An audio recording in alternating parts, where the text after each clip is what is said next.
welcome to WBO JABS. Today we got an honor, big honor for us, great honor for us. We have a leader giant and his team. Welcome to our champion, Collazo. How you been? Doing good, doing good. It's better when I'm here with you talking. Okay, you got Juan de Leon. Hey, Paco, thank you for having us here and JAB. This is opportunity for us to let people know how good you've been with us, Team De Leon and Oscar Collazo. Okay, but let me tell you, I was watching the fight, man. You look like a little giant. You got Oscar de la Hoya there. He said that he's gonna give you $5 million. That's true or not? Nah, so that's I really want it. That's BS. Okay, BS. If he really want to give it to me, he would have given it to me. Okay, but anyway, you know, WBO got that beautiful diamond ring for 5 defenses. No, it's I got my 4. Just get only one left. If I want to do it, I want to do it in my city, Ponce, Puerto Rico. Oh yeah, you get that 5th title defense. Okay, you are here with your team. Who's here? Juan de Leon also. My part of my management, my doctor Enrique Negron, and my trainer Carlos Ortiz. Okay, you got the whole thing here, and that was a long trip. Let me tell you, I was in Riyadh. I don't, you know, I like Riyadh because that Riyadh season and all that stuff, but it's too much for me. It's too many hours in an airplane, man. That's that's a mess. No, luckily we went 2 weeks earlier than the fight because it's a long trip. You know, it gas you a lot, the jet lag, but we managed to rest and recuperate very well. Yeah, but also you got you know, you are in an airplane, you don't know who's there. You have to use I use a mask every time I'm in an airplane. I use my mask because I don't know who got COVID or influenza or whatever.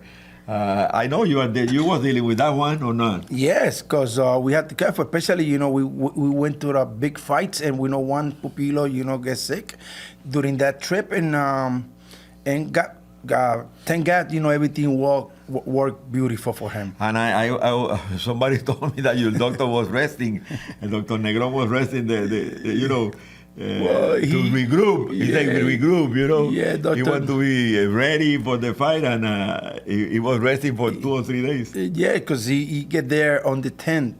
And really, you know, it's hard because it's 7 hours different than Puerto Rico. And let me tell you, the doctor is younger than me. He's younger than me. And I believe he sleep more than what he was up there in 6-7 days.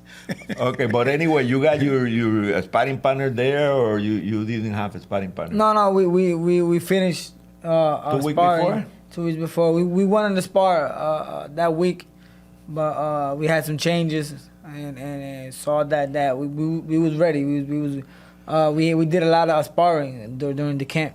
Okay, but you didn't have problem with the weight. I saw you 105 or something. 104.8. Okay, what about your contender, the WBA champion? He was a tough cookie. Yeah, he's a long reigning champion for 8 years. And he made the same weight as me. And his record, he got 25-0. Now 25-1 now. Okay, that means that your next should be a tougher guy. No, he was a tough guy. But we was ready. We had a lot of. Tell me what happened. Did you get hit by him? Did you feel his? No, I got hit, but I didn't feel. I didn't feel nothing. I was very ready. I was very my physical to entering the fight. It was more than him. So when you discovered that you say I got him. You know, I can beat this guy. Around the 3rd round. What happened in the 3rd round? What happened? I saw the body language. When I was hit him, I was more stronger, more physical, and we was going to the body, and he was slowing down. So we start seeing it at the 3rd round. Who was your chief corner? Juan de Leon. Okay, and Juan, do you have a plan? How you gonna beat this guy? Did you was watching videos before? You got a plan, Juan? Yes, me and Carlos Ortiz, which, you know, he's his coach, and I just do their assistant. But just because I got experience, So I took the part of being chief and the ring, but we had a plan. As soon Hector Soto present Mr. Tamanun, we know that Oscar had all the potential to beat him. I know as I watched videos and Carlos and Dr. Negron, the whole team watched some videos, and we right away figured out that it's not gonna be so difficult. The fight is about make sure Oscar, since he become a world champion so early, that he not get desperate and he listen to the corner and go step by step, round by round. And we know that Oscar could stop. And other thing, we never told Oscar that he gonna stop. And, No, I remember I was in Turning Stone when he get hit. He came back. He was hitting. He got the guy. But you say stop. Hold your horses. I was in close to the corner. You remember? Yeah, because and one of the things that I was kind of little worried about Oscar going to Riyadh season, and then he get a little desperate. But I'm so happy because he's so smart inside the ring, and he took the fight the way he's supposed to take it. You know, step by step, little by little. Listen to Carlos Ortiz screaming for outside. Sometimes he just trying to go to his left. We said, no, you got to go to his right. But the thing is, I was talking to a guy who was watching the fight, a good friend of mine who's a boxing fan, but he knows.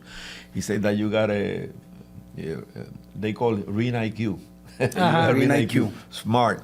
You have to be smart. When you're going to box, because you can box too. People don't know that you was one of the members of the Olympic team of Puerto Rico. No, I was a Pan American champion, and I remember when I finished the Pan American Games, you invited me to give me a WBO bag and give me a recognize. And since that day, I wanted to be the WBO world champion. Now I'm going to my 5th title defense. Man, since then. You fulfill your commitment with you. It's thank you because you opened the doors for me. Yeah, but you deserve that. You know, one of the most distinguished, stronger fighters from Puerto Rico, especially in that way in which we have Nene Sanchez, we got Diepa, we got Ivan Calderon, the Hall of Famer, we got Cahuita close to there, we got one more. We got 4 or 5. No, that was a little more. It's from Agua Buena. Yeah, but we have a lot of champions in that division. You know, have been very powerful in that division. No, it was since I started professional boxing, we worked on the strength that I had, but I had to make it more useful in the ring. Who's the hardest? Who hit you harder than anybody? The hardest fight until now is got to be Victorio Saludal. He hit two-time ex-champion. Can he punch? had me. No, he punched, but he made me work. Okay. The hardest. Was that punch, the one who put you down and then you came back? That broke my nose in the first round. Okay. He's a champion now, or number one, or number one, number one, WBO, yeah. Okay, but anyway, what next for Pupilo? Why you call him Pupilo? Why they call you Pupilo? I know it's my father. Since I started boxing, he always called me his Pupilo. Yeah. And my Pupilo. And it's something like in translation, like the kid. It's like Pupilo, yeah, my Pupilo. A student.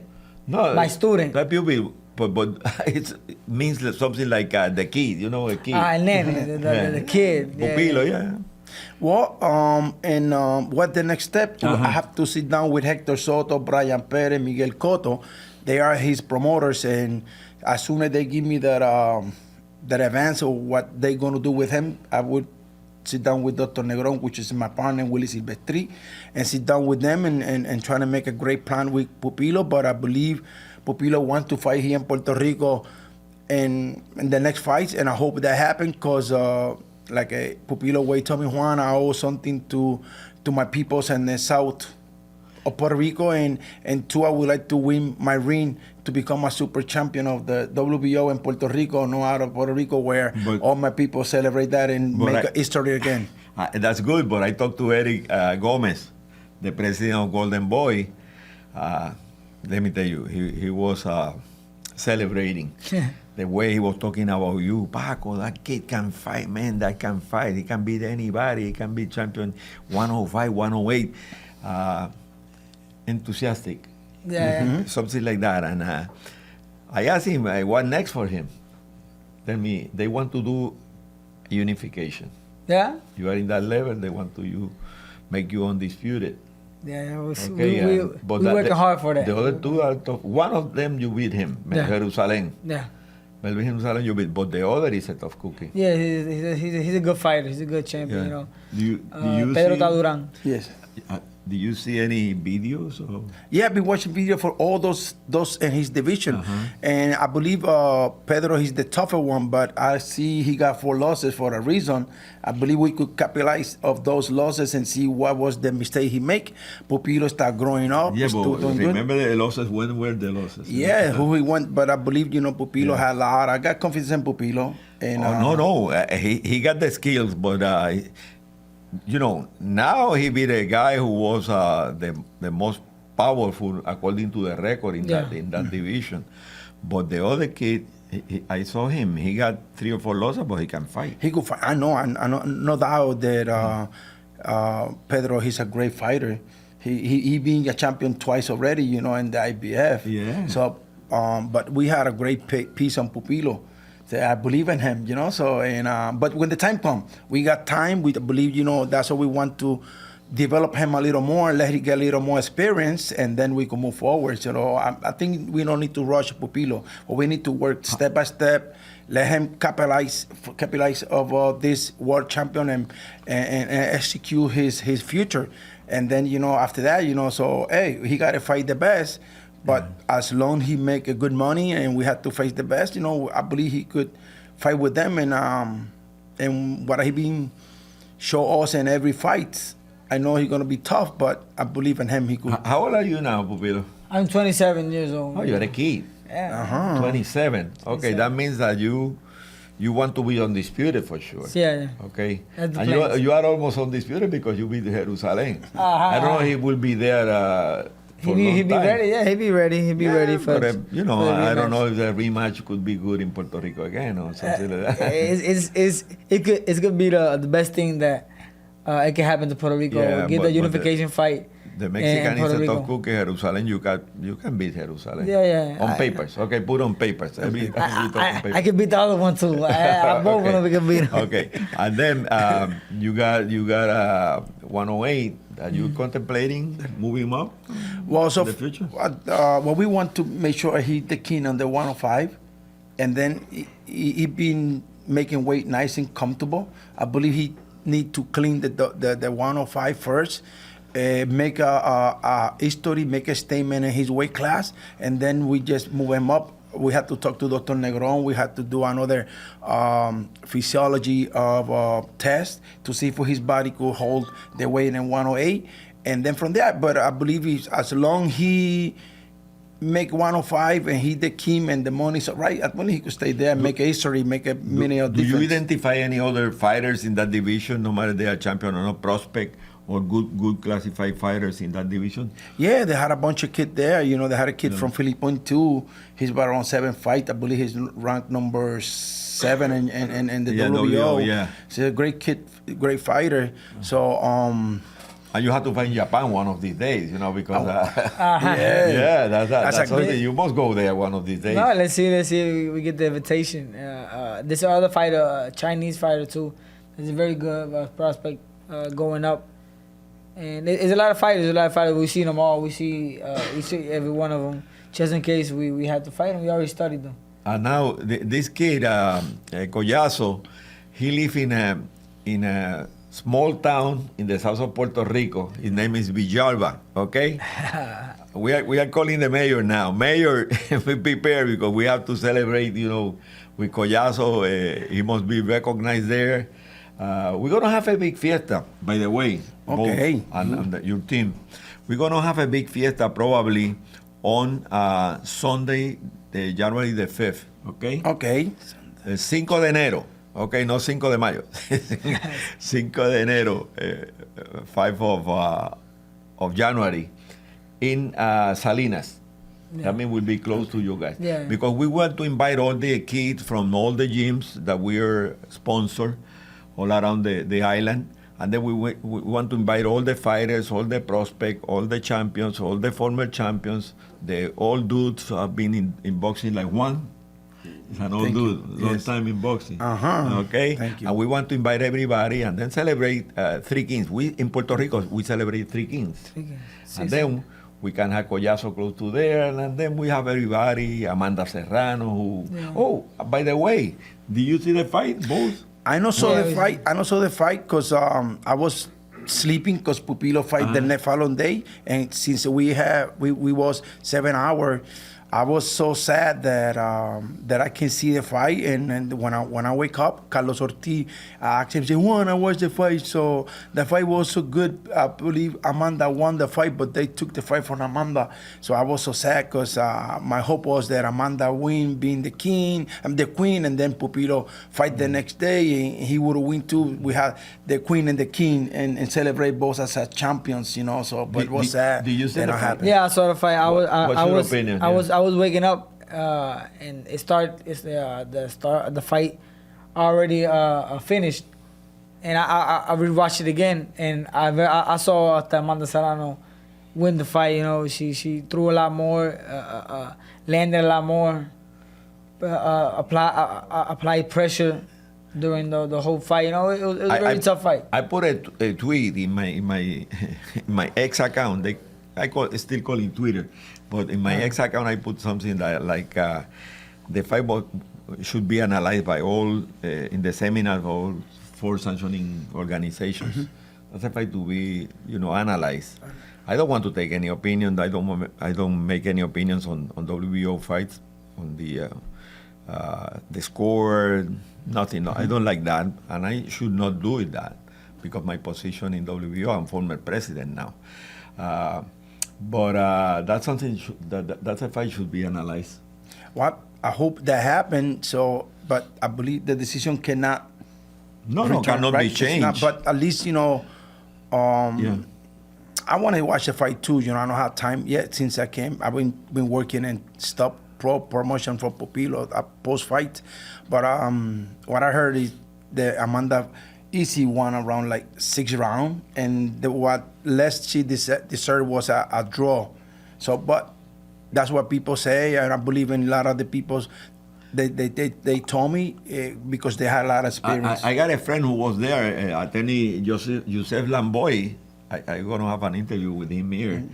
He's a Cowboy fan, Dallas Cowboy fan. Dallas are doing bad, man, this year. Oh. They sucks. Hey, we're from Buffalo. We're from Buffalo. Yeah. From Buffalo. Buffalo Bills doing good. Okay, the Cowboys. Buffalo Bills doing good. He was there. He was so sad because at the end of the fight, he was celebrating, and then when the decision was announced, Wow. he was crying after the decision. But anyway, Pupilo, we're gonna have fiesta. Remember that fiesta, but also we got a private fiesta too. You invite me, and you invite me to the El Triángulo. El Triángulo. So we waiting. That's the best restaurant in that area. Hey, no, hey, it's And they have 2 triángulos. They have bunches of triángulos. We had one with us friend Polo, and another was Ricardo. So, but we had a bunch of restaurants down over But there. that's at the beach, the playa. Yes, at the playa. Okay. Yes, it's The beach in Guayanilla. Guayanilla is Guayanilla. another small town in the southwest. southwest. Correct. Southwest. Also, they have earthquakes there. A lot, more than normally. Okay, and I want to call the attention of the mayor in Guayanilla. That remember that we are the sponsor of the gym, and we want to finish with the gym as soon as possible, and we are waiting for the municipality to deal with the roof and the floor. Raul, his real commitment with that project. Okay, my congratulations to the mayor. He won again. Yeah, he won. He won again. Very He won good, again. man. So, He's a nice guy. So we went. Carlos Ortiz. He was in activity yesterday with the kid and race of the turkey, and part of their staff of the mayor told him about that the project will coming through. Waiting. So when you gonna go to Guayanilla? That's what we need you in Guayanilla. We are gonna be there. For sure we're gonna celebrate. But at the end, just to finish. Did you have the opportunity to meet Turkey? No, I didn't. He wasn't there? No, he wasn't. He didn't. He didn't go. At least I didn't see him. But I didn't have the opportunity. But the good thing to Pupilo, he wrote a nice letter to him, very thanked him good. and told him for the opportunity Say to fight there. you. Thank you. Okay, Yeah, and then very good. Pupilo sent him the pava, Oh, okay. So Pupilo sent it to him to sign it. Pava, and Okay. I gave it to him with a letter of gratitude. Very good. Okay, we are close to finish. Now we will continue with another interview. I want to interview this kid. He was there with me. He's a Dallas Cowboy fan, a lawyer who is going to be working with us in WBO. Let's take a break. This is WBO Jabs. JABS. Jabs.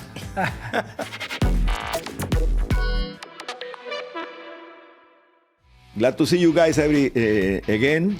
We have a special invitee here. He's my friend. He's a lawyer, good lawyer, John Lawyer. He's a guy who's going to be working with us soon.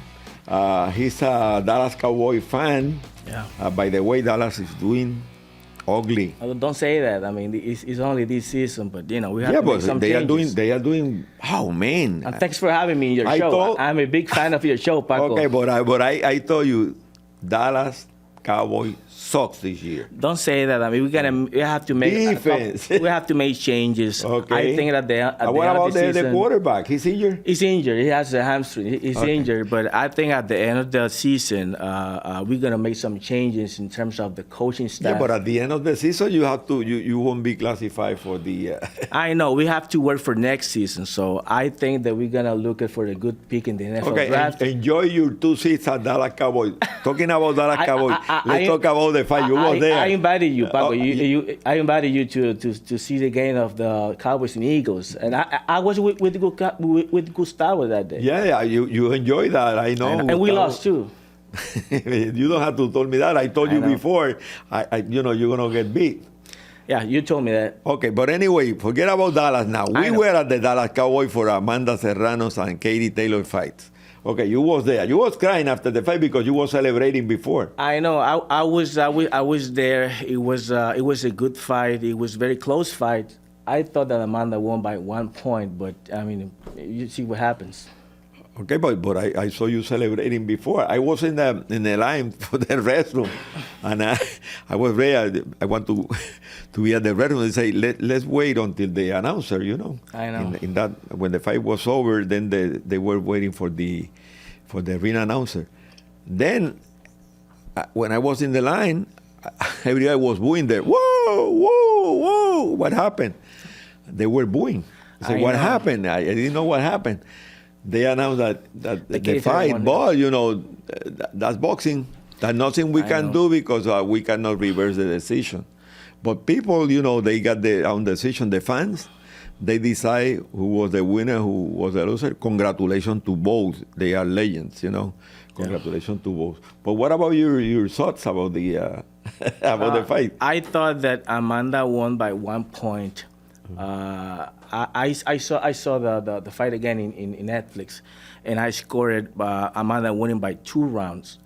I thought that Amanda won. The commentator, the guy who was scoring, the guy who was scoring the fight 96, 93. for the production, he got 96, 93 for Amanda, 6-4, because they took 1 point from Katie. But anyway, it was a great fight, let me tell you. It was a great fight. That was fire. And it was a good atmosphere, so people was very hyped. What about? I don't want to criticize anybody, but the next one. Tyson. No. I mean, that was a good show. I mean, I never saw. Congratulations to the El Gallo de Dorado. Congratulations to Jake Paul, our partner in Boxing Bullies and WBO Kids are working together, working with the kids and working with the gyms all around Puerto Rico and the mainland. And congratulations to Jake Paul. But that was Puerto Rican guy, the local guy. The atmosphere. The local guy. The local guy. The gallo, el gallo. El gallo de Dorado. The rooster, el gallo. But people they were disgusting. Some boxing fans, because we have both there. We have boxing fans and we got followers, the influencer followers. Yes. I mean, but the boxing fans, they left the arena before. They were literally disgusting. But the guy who was they were following Jake Paul and also Tyson. They stay there. I know, and because of Jake Paul, they draw a lot of people inside the stadium. There was 70+ people in the stadium. So that's a record. Amanda got the record. That's the headline, I think. Netflix, more than 60 million guys were watching the fight. Anyway, game is over. Mr. Yuseph Lamboy, he will be executive committee member soon. Now it's time to say goodbye. Thank you, Paco. We finished with the jab. Okay, game is over. This is WBO Jabs. Jabs.